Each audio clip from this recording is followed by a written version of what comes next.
This is a kind of a weird story that just came to me. I remember that, and I'll keep names out of this because it's kind of a touchy subject that happened.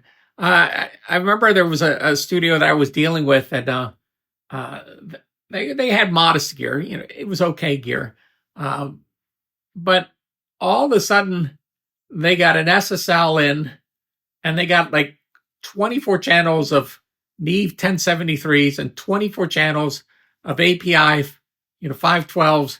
I mean, not just, most people, if you get anything, they'll get 8 channels.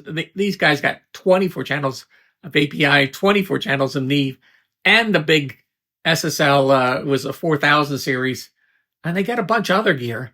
And I had asked the owner, where did all this stuff come from? Because I knew they were doing okay, but they weren't doing that well. And he told me that one of his clients, he was going through a divorce, and he wanted to move all the gear into his studio. And he said, you can use it as long as you want.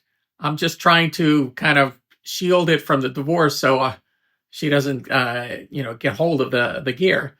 And he agreed to that. And he said, okay, that's so to me, I'm going, boy, that's a great deal for him to have the gear there to use, and it's all high quality gear.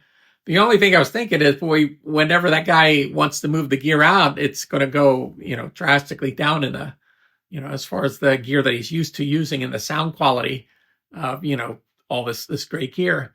But then I heard, and this wasn't from him, but one of his employees told me, and I forgot which way it went, but both ways weren't great. One was, the owner of the studio called up the wife and said that the gear was there, and he would just buy it from her if she wanted to settle the divorce, and she sold it to him cheap, and he got it.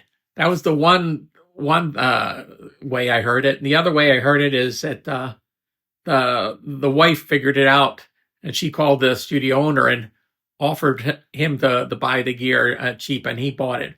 But either way, the guy that parked it there and trusted the studio owner, it didn't work out so good for him because his gear ended up being sold out from underneath him.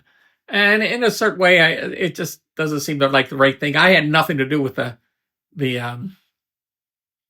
process or had any prior knowledge to what was going on. And for the record, I really have nothing to do with the studio anymore because the what do you call the ethics are very iffy. But that was a story that came to mind, and I don't know if that goes on at other places, but it just seems like a not nice thing to have happen. But there you go.